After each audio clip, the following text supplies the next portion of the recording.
Hello friends, welcome to Purushottam academy. ఈరోజు ఈ వీడియోలో కాబాల్ కి సంబంధించి ఏదైతే ఎంప్లాయీ శాలరీ ఉంటుందో ఎంప్లాయీ శాలరీకి సంబంధించి ప్రోగ్రామ్ ఎలా కోడ్ చేయాలి ఏంటి అదంతా కూడా మనం చూసేద్దాము. సో ముందుగా మన ఐడెంటిఫికేషన్ డివిజన్ ఏదైతే ఉందో కామన్, అండ్ అలాగే ప్రోగ్రామ్ ఐడి వచ్చేసి PRG5 అని ఇస్తున్నాను, and environment division, data division, and working storage సెక్షన్కి వచ్చినట్టయితే ఇక్కడ మనకి వేరియబుల్స్ మనకి ఎలా కావాలనుకుంటే అలా వేరియబుల్స్ మనం ఇవ్వచ్చండి. So first of all basic HRA and అలాగే స్పెషల్ అలవెన్స్, పిఎఫ్ అండ్ అలాగే professional tax, next cross salary, net salary. So ఈ విధంగా నేను కొన్ని ఫీల్డ్స్ అని కన్సిడర్ చేయడం జరిగింది. అండ్ వీటికి దేనికి దానికి మనకి ఎంత కావాలనుకుంటే ఆ సైజు కూడా అలాట్ చేయడం జరిగింది. సో ఇక్కడ మీరు చూసినట్టయితే ఐఎమ్ గివింగ్ సమ్ వాల్యూస్ అనమాట. సో కొన్ని వాల్యూస్ ఏదైతే ఉన్నాయో హార్డ్ కోడెడ్ వాల్యూస్ నేను క్లిక్ చేస్తున్నాను.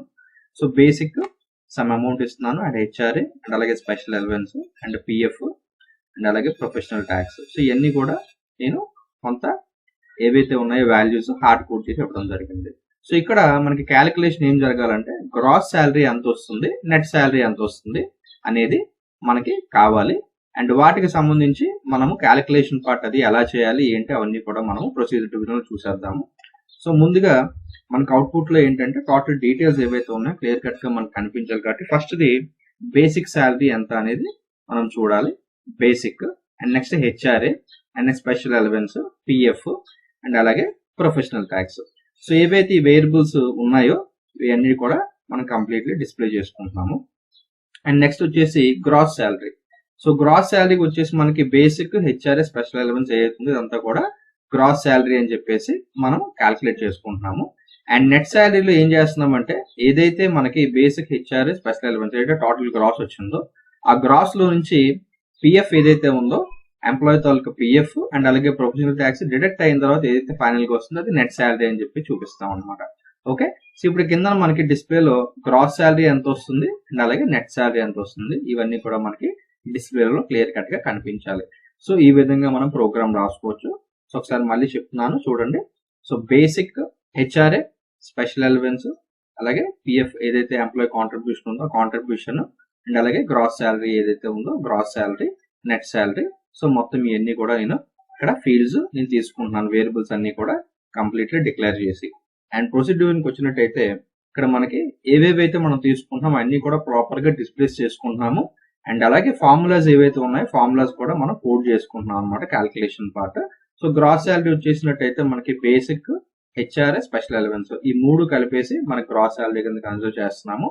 అండ్ ఏవైతే డిడక్షన్స్ ఉన్నాయో పిఎఫ్, ప్రొఫెషనల్ ట్యాక్స్ ఈ రెండింటిని కూడా గ్రాస్ శాలరీని డిడక్ట్ చేసిన తర్వాత ఏదైతే మనకి వస్తుందో శాలరీ ఫైనల్ గా దాన్ని నెట్ శాలరీ అని చెప్పేసి చూపిస్తున్నాం అనమాట. సో మనకి ఇక్కడ డిస్ప్లేలో ఏంటంటే ఈ టోటల్ డీటెయిల్స్ రావాలి అండ్ అలాగే గ్రాస్ శాలరీ టోటల్ గా ఎంత వచ్చింది, నెట్ శాలరీ ఎంత వచ్చింది ఈ డీటెయిల్స్ కూడా మనకి కంప్లీట్లీ డిస్ప్లేలో రావాలన్నమాట. ఓకే, సో ఇది మన ప్రోగ్రామ్ 5 అండి. సో దీన్ని ముందు కంపైల్ చేద్దాము.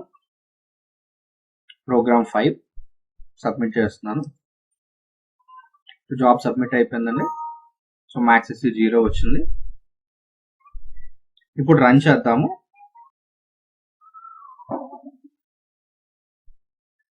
సబ్మిట్.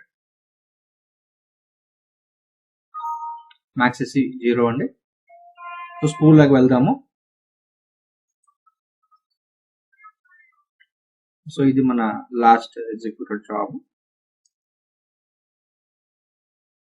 సిసోట్లోని చూద్దామండి అవుట్పుట్ ఏమొస్తుందని చెప్పేసి.